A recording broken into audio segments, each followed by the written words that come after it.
12ஆம் வகுப்பு முடித்துவிட்டு பிஎஸ்சி முதலாம் ஆண்டு முதல் நாள் கல்லூரிக்கு செல்கிறான் சிவா. சிவா, காலேஜுக்கு நேரமாச்சு, இன்னும் கிளம்பலையா?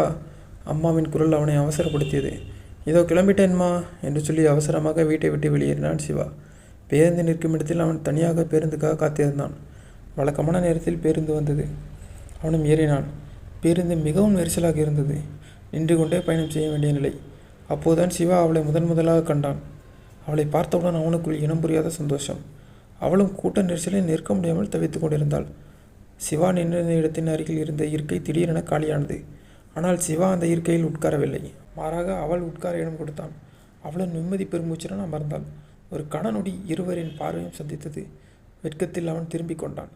கல்லூரி நிறுத்தம் வந்தது. சிவா இறங்கினான். அவளும் இறங்கினாள். அவளும் இறங்கியதை கண்டதும் இவளும் இதே கல்லூரியில் தான் படிக்க வருகிறாளோ என்னும் மனதில் நினைத்து கொண்டான். சற்று ஒதுங்கி நின்று அவள் சென்ற பிறகு அவளின் பின்னால் அவளை பார்த்தவரை நடந்து சென்றான் சிவா. கல்லூரி உள்ளே சென்றதும் தன் வகுப்பறை எங்கே என்று தேடினான்.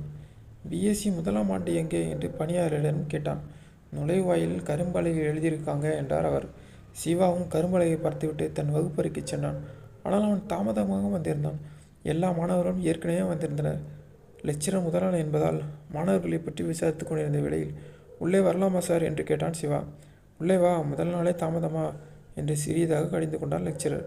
கடைசியாக கிளாஸுக்கு வந்ததால் தயக்கத்தோடு உள்ளே சென்றான் அவன். எங்கு உட்கார்வதென்று திகைத்தவாறு சுற்றி பார்த்தான் சிவா. கடைசி பெஞ்சில்